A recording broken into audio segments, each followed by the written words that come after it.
I just came back from Portugal. I stayed at this intentional community called Tamera, and it's started by a German philosopher and his wife, who's kind of a medium and a philosopher herself. And they recognized about 30 years ago that the main problem in the failure of the left and the radical movements to attain traction actually went back to these issues of sexuality, jealousy, envy, competitiveness, vanity, and all this stuff, and that they actually needed to kind of like address that as the core issue, the core political issue. I mean, the model that we basically have in our society is love involves possessing somebody, often like seeking to control their impulses or their thoughts or their desires. And as they point out, that doesn't make any sense, that love is like the opposite. Love is actually, this, endless capacity to share and to give.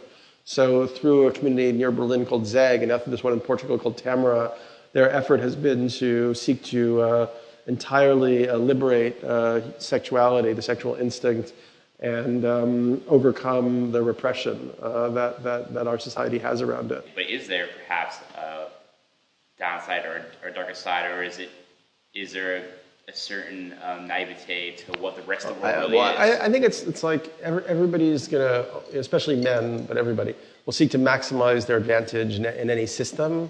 Like we naturally try to figure out what the rules of the game are, and then we figure out how to maximize our advantage.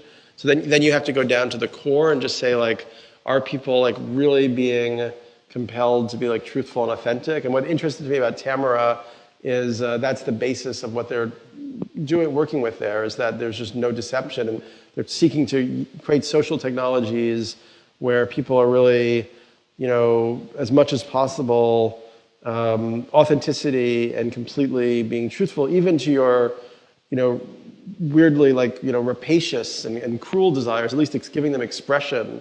Helps the community to continue. Do you think that balance, that questions become any easier doing this more, perhaps I call it polyamorous type of exploration that you've been doing in the past few years and in Portugal? Yeah, I don't really like the name polyamory for some reason. I've never really liked it. I think that almost like these labels are constraints. Mm-hmm. I think the goal would be to just be, intrinsically authentic to yourself in every moment and interaction. And I think the labels can only maybe get in the way of that. I definitely feel that recently I shifted, and even this visit to Tamera, which actually was a very difficult visit for me, in terms of a lot of my hang-ups and so on were coming up, and projections and so on.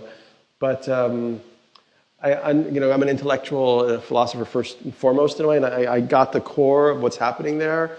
And I'm very excited because something that seemed totally impossible to me, but yet at the same time, innately, intrinsically, something that I always felt was, the right thing, I now feel is much more possible. I mean, I think we're on the cusp of a sea change in collective understanding of these practices, and even though it seems impossible, it's like really like under the surface right now.